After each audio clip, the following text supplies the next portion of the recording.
Get ready for the countdown. 10, 9, 8, 7, 6, 5, 4, 3, 2, 1, 0.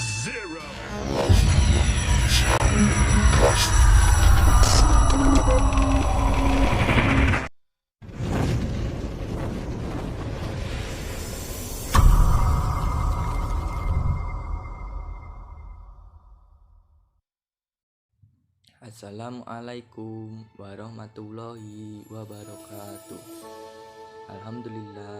Alhamdulillahirabbil alamin, wassalatu wassalamu ala asyrofil anbiya'i wal mursalin wa ala alihi wa sahbihi ajmain, amma ba'du. Puji syukur marilah kita ucapkan atas kehadirat Allah Subhanahu wa Ta'ala yang telah melimpahkan rahmat serta karunia-Nya sehingga kita dapat merasakan kenikmatan yang ada di dunia ini. Tak lupa sholawat serta salam marilah kita aturkan kepada Nabi kita, Nabi Muhammad SAW, yang telah mengajarkan kita dari zaman jahiliyah ke zaman pada saat ini. Saya ucapkan juga terima kasih kepada Bapak dosen mata kuliah Pancasila, Bapak Ahmad Muhammad Mustain Nasuha SH MH, yang telah membimbing kami dalam melaksanakan tugas mengerjakan UTS mata kuliah Pancasila. Sebelumnya saya di sini Wahib Yafi Al-Ayis dengan NIM 203111092 kelas 2 PAI 1C akan membahas sedikit tentang cinta tanah air dalam sudut pandang Islam. Cinta tanah air merupakan salah satu moral bagi suatu bangsa yang semakin hari semakin menipis. Dengan adanya pasar bebas dan budaya luar yang masuk, salah satu penyebab lunturnya rasa cinta tanah air adalah dengan hilangnya adat budaya yang ada di dalamnya. Bahkan pada zaman modern ini sulit sekali menemukan seorang remaja yang menghormati ideologi negara. Bahkan mereka yang tinggal di luar negeri malah malu untuk mengakui bahwa dirinya berasal dari negara Indonesia. Pancasila sebagai sebuah ideologi Indonesia menarik untuk dikaji. Maka dalam bagian ini akan luas serta dianalisis sila-sila Pancasila dalam berkaitan dengan Islam melalui ayat Al-Quran. Al-Quran digunakan sebagai analisis dalam tulisan ini karena adalah sumber acuan tertinggi dalam ranah hukum Islam. Ideologi Islam selalu mengacu pada hukum tertinggi dalam konsep hukum Islam. Mengkaitkan dengan keduanya, membedah sila ayat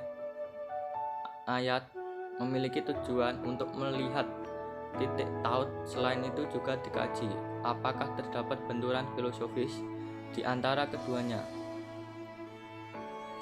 Walaupun tulisan ini tidak terfokus pada sisi sejarah, melainkan pada sisi filosofisnya, tetapi sudut pandang sejarah juga masih digunakan untuk melihat kerangka berpikir ideologis pembentuk ideologi negara Pancasila. Sila ketuhanan Yang Maha Esa merupakan sila pertama urutan dari sila Pancasila. Perdebatan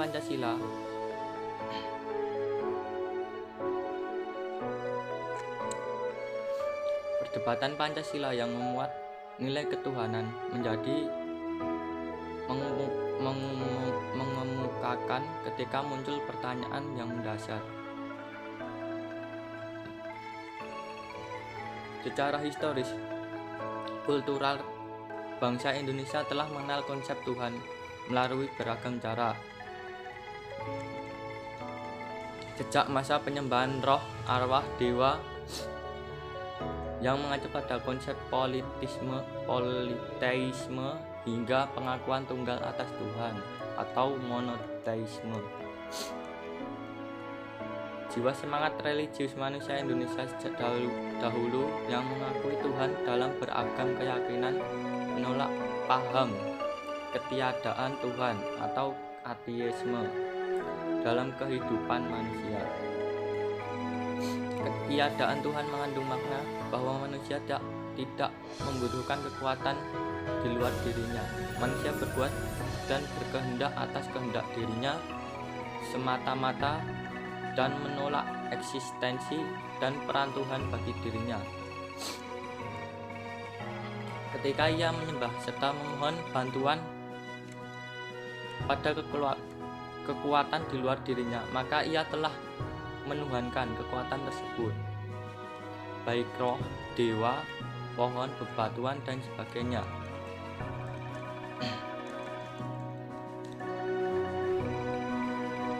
Jika kita telah lebih jauh, konsep ideologi ketuhanan Yang Maha Esa tidak kita temukan dalam pemahaman sifat Tuhan pada pra-Islam.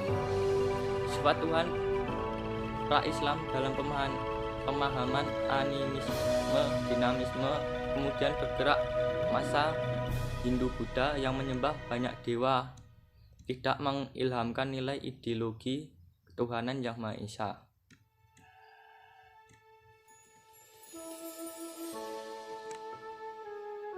Adapun dalil-dalil tentang cinta tanah air, yaitu pada surat Quran surat An-Nisa ayat 66 yang artinya, dan sesungguhnya jika seandainya kami memerintahkan kepada mereka orang-orang munafik, bunuhlah diri kami, kamu, atau keluarlah dari kampung halamanmu, niscaya mereka tidak akan melakukannya kecuali sebagian kecil dari mereka.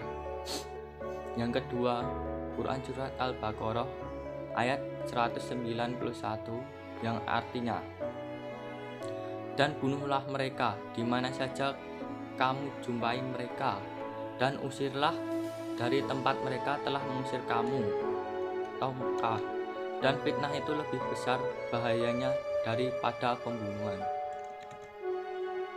Islam sebagai ajaran agama yang menerapkan bahwa hanya ada satu Tuhan, yaitu Allah Subhanahu wa Ta'ala. Peletakan ideologi ketuhanan dalam sila pertama adalah mengingat bahwa Islam telah berkembang sebagai agama Nusantara yang mewarnai kehidupan manusia sejak lama hingga saat ini. Penerapan ideologi Islam dalam Pancasila pertama tidaklah mengandung makna menutup hak hidup bagi pemeluk agama lainnya. Justru penerapan ideologi Islam dalam sila pertama Pancasila memberikan ruang hidup bagi pemeluk agama lain di bumi Indonesia. Islam mengajarkan hubungan baik antar sesama manusia. Rasulullah SWT sangat menghormati kaum ini yang hidup dalam lindungan Islam. Islam yang hadir dalam konsep ketuhanan yang menolak manusia menuhankan selain Allah Subhanahu wa Ta'ala sebagai satu-satunya Tuhan atau monoteisme yang ketat. Islam hadir untuk meluruskan pemahaman atas konsep ketuhanan yang selama ini telah hidup dan berlangsung selama ribuan tahun di Nusantara. Menumbuhkan rasa cinta pada tanah air memang tidak mudah. Kecintaan harus hadir dalam diri kita masing-masing secara natural dan dimulai dengan secepat mungkin. Jika kita sebagai pelajar ada banyak hal juga yang bisa kita lakukan sebagai wujud dari rasa cinta pada tanah air. Mencintai tanah air juga bisa kita lakukan dengan merawat dan menghormati simbol-simbol negara seperti bendera merah putih dan lambang burung Garuda. Tidak sepantasnya jika kita menggunakan bendera merah putih sebagai serbet ataupun kain pel. Laksanakan upacara setiap hari Senin juga tidak boleh kita tinggalkan. Semua itu adalah wujud dari seseorang dalam mencintai tanah air. Di dalam cara bendera banyak sekali simbol negara yang harus kita lestarikan, seperti penghormatan bendera, menyanyikan lagu kebangsaan Indonesia Raya, menyanyikan lagu nasional, dan kedisiplinan. Wujud tanah air yang harus kita jaga, yang kita lakukan dengan tindakan-tindakan kecil sehari, seperti menjaga lingkungan sekitar. Di sekolah juga merupakan tempat yang tepat untuk menumbuhkan rasa cinta tanah air. Selain melaksanakan upacara bendera, kita dapat mempelajari budaya dan tempat-tempat bersejarah. Kemerdekaan adalah salah satu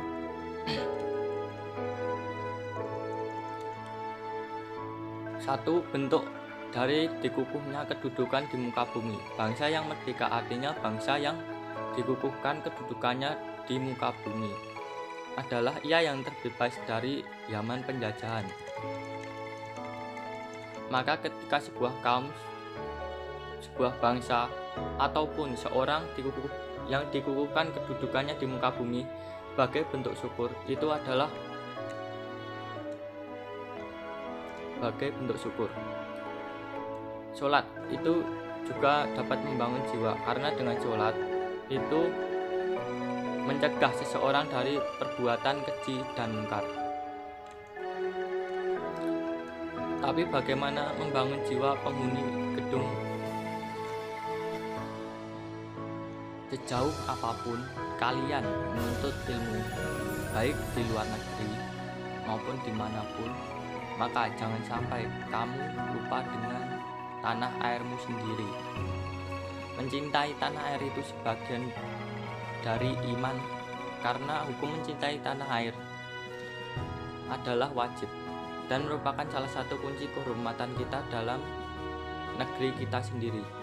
Mencintai tanah air adalah hal yang bersifat alami pada diri manusia, karena sifat yang alamiah melekat pada diri manusia, maka dalam diri manusia tersebut tidak dilarang oleh agama Islam jika tidak bertentangan dengan ajaran nilai-nilai agama Islam.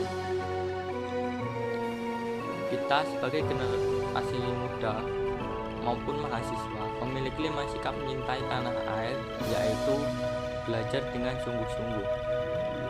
Kita sebagai mahasiswa wajib belajar dengan sungguh-sungguh agar mengerti betapa wajibnya kita untuk mengabdikan diri kepada tanah air dan menjadi penerus bagi pejabat maupun guru yang ada saat ini untuk zaman kedepannya. 2. Menjaga kelestarian lingkungan. Banyak hal yang buruk terjadi karena tidak pedulian kita sebagai masyarakat terhadap lingkungan dengan membuang sampah sembarangan dan maupun membakar sampah yang menyebabkan polusi udara. 3. Menciptakan kerukunan antar umat beragama di Indonesia. Indonesia memiliki keberagaman agama. Sebagai umat bangsa harus mewujudkan suatu kerukunan antar agama yang ada di Indonesia, biar negeri kita ini bisa damai dan aman serta tentram, tidak seperti negeri yang ada pada lainnya. 4. Hidup rukun dan gotong royong. Sebagai umat bangsa Indonesia tidak hanya mencintai tanah air saja, melainkan cinta sama manusia. Dengan menciptakan hidup rukun antar sesama agama, kita juga dapat saling membantu satu sama lain jika ada kesusahan atau kesulitan dalam mengerjakan atau melaksanakan suatu kegiatan yang tidak bisa kita lakukan sendiri. Kelima, melestarikan budaya Indonesia. Di Indonesia akan kaya budaya, tapi sudah banyak negara asing yang pergi ke Indonesia untuk melihat kelestarian negara Indonesia. Maka dari itu sebagai umat negara Indonesia wajib untuk menjaga melestarikan budaya Indonesia. Jangan sampai kebudayaan Indonesia saat ini dialihnamakan atas suatu bangsa lain atau negara lain. Sekian dari saya. Apabila terdapat kalimat atau ucapan yang kurang berkenan di hati saudara, saya mohon maaf. Cukup sekian dari saya. Apabila ada kesalahan yang disengaja, saya mohon maaf.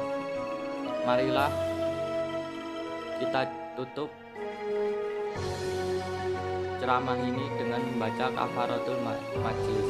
Subhanakallahumma wa bihamdika asyhadu an la ilaha illa anta astaghfiruka wa atubu ilaik. Terima kasih. Sekian dari saya. Wassalamualaikum warahmatullahi wabarakatuh.